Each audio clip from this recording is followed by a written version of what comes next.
ये बार बार कहा गया और वो एकदम ठीक भी है। समस्याओं की चर्चा ज्यादा नहीं करनी चाहिए, उसका लाभ नहीं होता है, माथा पक जाता है और कोई उसका परिणाम नहीं होता है। उपायों की चर्चा करनी चाहिए। लेकिन हम देखते हैं बाहर बात करेंगे, लोगों की बात सुनेंगे तो चर्चाएं समस्याओं की ही चलती है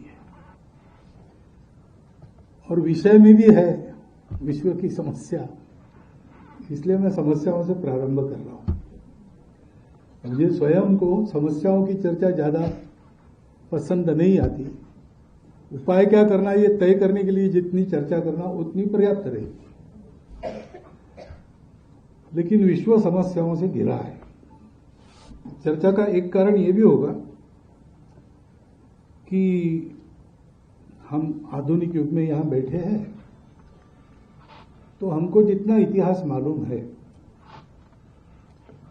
वो इतिहास पढ़ाया जाता है पश्चिम से।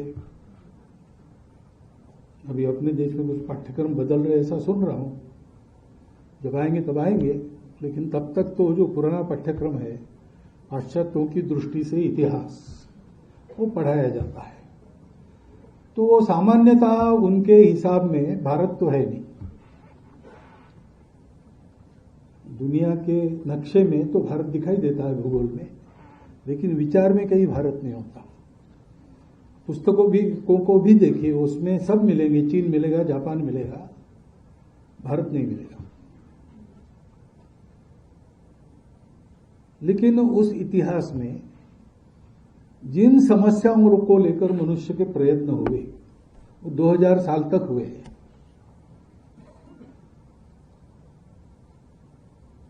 तो प्रयत्न तो हुए और तरह तरह के हुए। ये ठीक नहीं हुआ तो बदल के दूसरा हुआ, और सब पर्याय ढूंढ के प्रयास हुए, उसके कुछ कुछ परिणाम हुए, लेकिन समस्या ज्यों की त्यों है।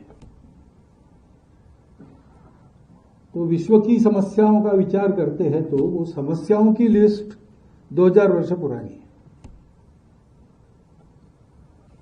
वो अपनी व्यक्तिगत समस्या हो, घर परिवार की समस्या हो, राष्ट्रीय समस्या हो या जागतिक समस्या हो। एक एक सूची करेंगे तो कागज भी पूरा नहीं पड़ेगा, परंतु मोटा मोटी ऐसे दिखता है कि पहली समस्या है दुख। मनुष्य दुखी है। दुख दूर करने के उपाय हुए कि नहीं? हाँ, बिल्कुल हुए, और कुछ परिणाम हुए भी।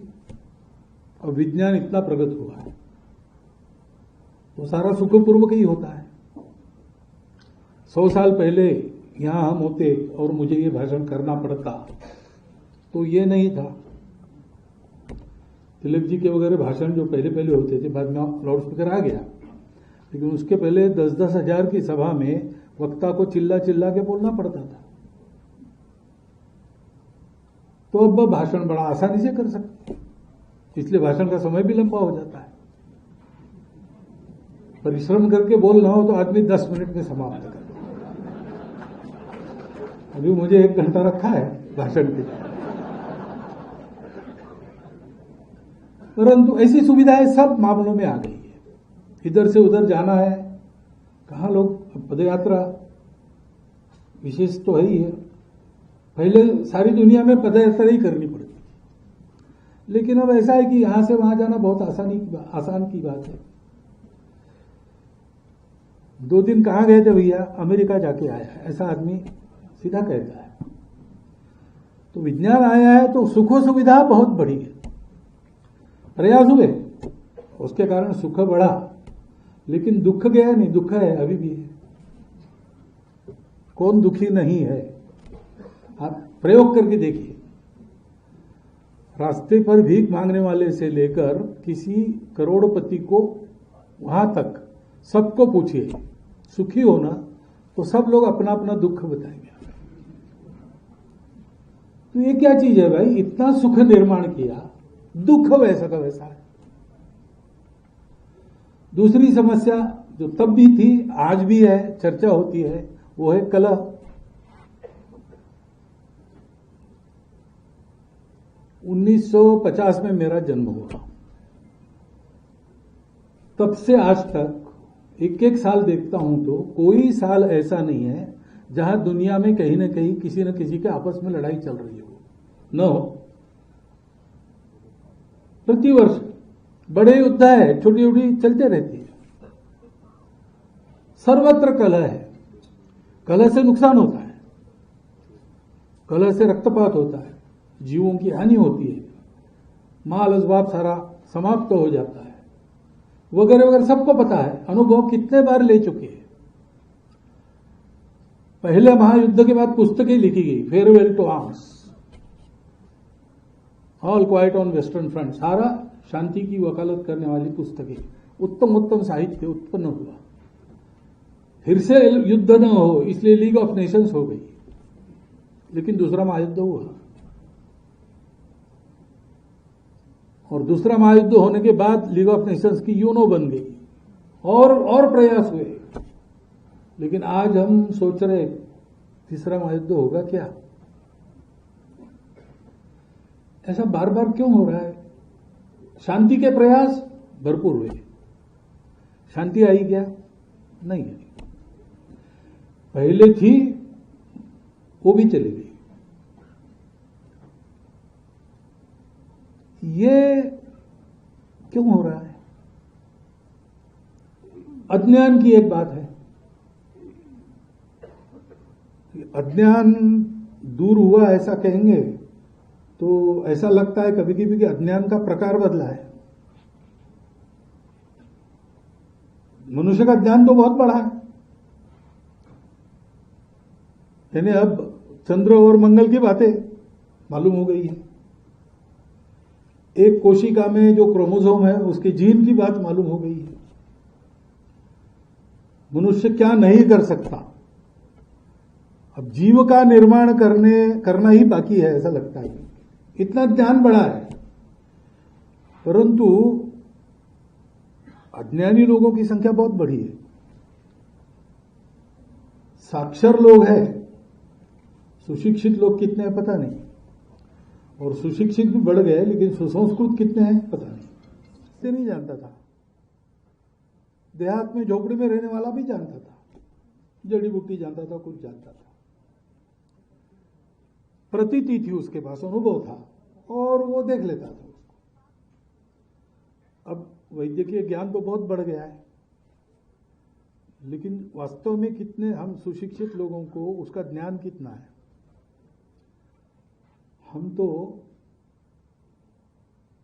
मीडिया पर पढ़ते हैं कि अमुक खाने से फैट बढ़ता है तो वो छोड़ देते हैं। फिर रामदेव बाबा बताते हैं लौकी का रस पियो सब ठीक हो जाएगा, तो लौकी महंगा हो जाता है। तो अभी भी हम किसी का बताया हुआ आंख मूंद कर आचरण कर, अज्ञान क्या होता है? अपने पास प्रतीति नहीं है, अपने पास जानकारी नहीं है, उसका कहीं हमने ठेका दे दिया है, और वहां से जो आता है वो हम श्रद्धापूर्वक स्वीकार करते हैं बिना जाने, और परंपराओं को अंधश्रद्धा कहते हैं। ऐसा हो रहा है। वो समस्याएं चल रही है, और नई नई समस्या आ गई, बीमारियां नई नई आ जाती है। अच्छे खाते पीते व्यवस्थित लोगों को तरुण आयु में रोग हो जाता है, हार्ट अटैक हो जाता है। यानी मेडिकल नॉलेज बढ़ गया, स्वास्थ्य नीचे गया, परिश्रम की आदत छुप गई, श्रम का मूल्य कम हो गया। तो इतनी प्रगत अर्थव्यवस्था के विचार वगैरह सारे हो गए और तरह तरह की व्यवस्थाएं आ गई, लेकिन हम देखते हैं कि शोषण बढ़ गया, गरीबी बढ़ गई। अमीर और गरीब इनकी जो गैप है वो दिन ब दिन अधिक बड़ी होती है। प्रयोग सारे हुए और सब विचारों के हुए। पहले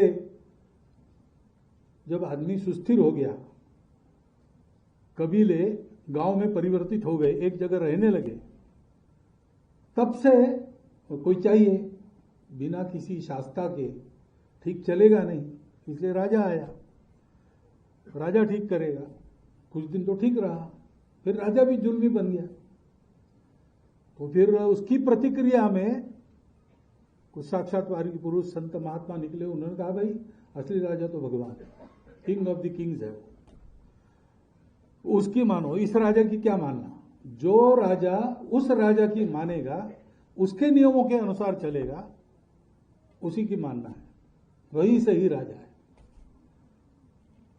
तो अपने अपने पंथ संप्रदाय देवी देवताओं के आधार पर कुछ नैतिक इस प्रकार के राज्य जिन पर अंकुश था रिलीजन का, ऐसे भी चले, कुछ दिन ठीक चला, लेकिन बाद में वो भी, यानी जो राज्य करने वाले लोग थे और जो रिलीजन बताने वाले थे, उनकी साठगांठ हो गई और दोनों मिलकर जनता को लूटने लगे। तो मध्ययुगीन इतिहास में यूरोप में ऐसा भी बताया जाता है कि स्वर्ग में पैसे लेके सीट रिजर्व की जाती थी।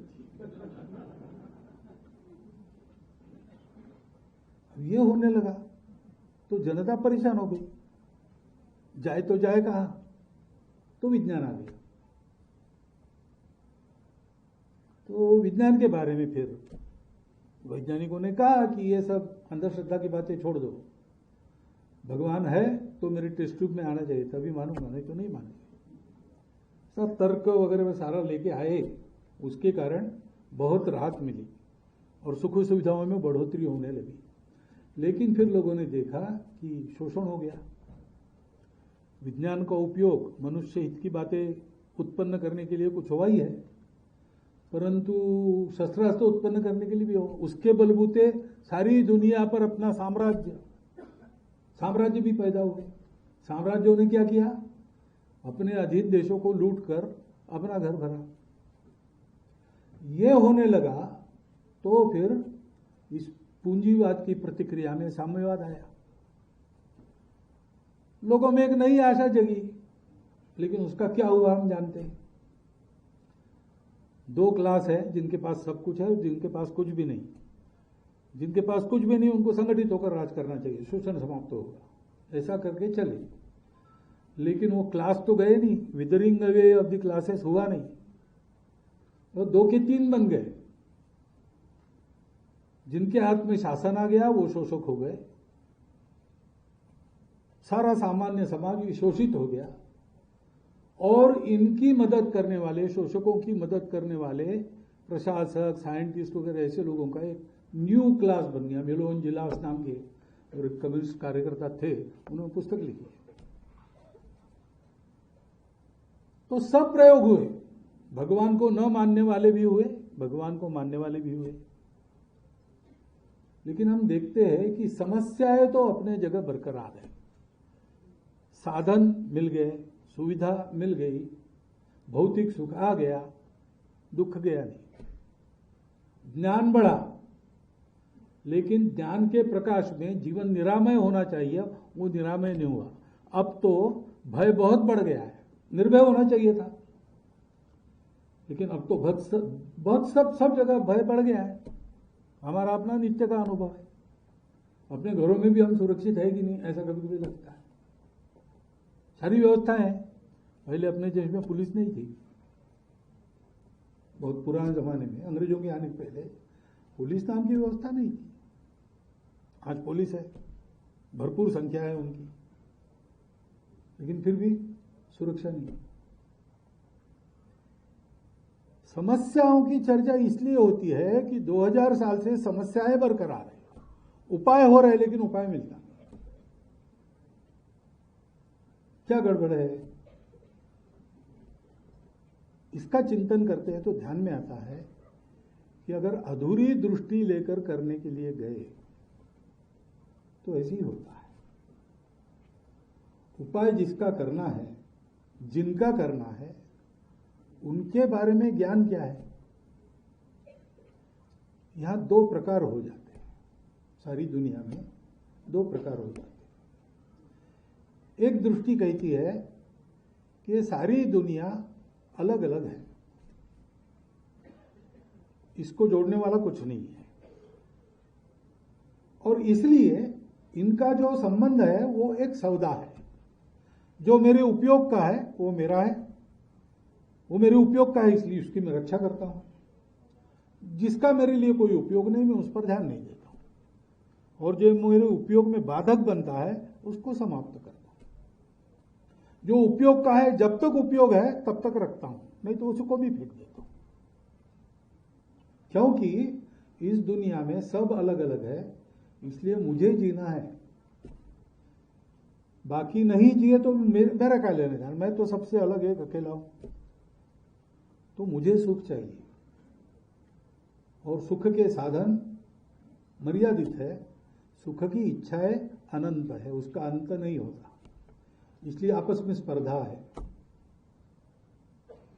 अस्तित्व की रक्षा के लिए संघर्ष करना पड़ता है, क्योंकि आपस में स्पर्धा है, और इसलिए जो बली होगा उसका राजा होगा, जिसकी लाठी उसकी भैंस। हम देखते हैं प्राणी जीवन का अभ्यास करके तो यही मिलता है, बड़ी मछली छोटे मछली को खाती है, प्रकृति का नियम। जो प्रकृति है वो दिखती है, आप उसको हाथ लगा सकते हो, आंखों के देख सकते हो, उसकी आवाज सुन सकते हो, उसका रस ले सकते हो रसना से, ये प्रकृति है। और अगर आपने आंखों को एक दूरबीन दी या एक माइक्रोस्कोप दिया तो सूक्ष्मतर बातें भी और स्थूलतर बातें भी आप देख सकते हो। आज हम आकाशगंगाओं को देख लेते हैं, आज हम एक डीएनए के कणों को देख सकते हैं, लेकिन जितना आपके पंच ज्ञानेंद्रियों से दिखेगा और आपके कर्मेंद्रियों से आप उसमें जितना कर सकोगे उतना ही दिखता है, उतना ही कर सकोगे, और वो एक जगह जाके रुक जाता है, उसके आगे कोई उपाय नहीं।